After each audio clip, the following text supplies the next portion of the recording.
हार्दिक पाण्ड्या आउन पाएको छैन, छक्का हान्दिने हो।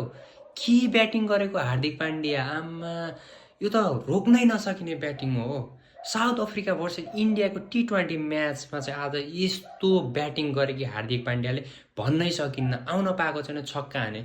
लगातार 17 बलमा हाफ सेन्चुरी हानिदिए। योभन्दा ठुलो कुरा के हुन सक्छ के? यिनको ब्याटिङ देखेर म चाहिँ छक्क पर्छु हो। आज भएको खेलमा ओभरअल धेरै राम्रो ब्याटिङ थियो। विकेट पनि त्यति झरेको थिएन र फर्म चाहिँ सूर्यकुमार यादवको झरेको मान्नुपर्छ। क्याप्टेन भए पनि तर यतिको फर्म चाहिँ हुन चाहिएन है। 5 रन के हो, यस्तो भएन नि।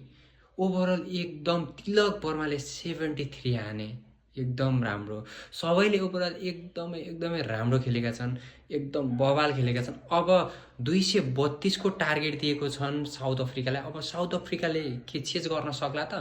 हेरौँ है त।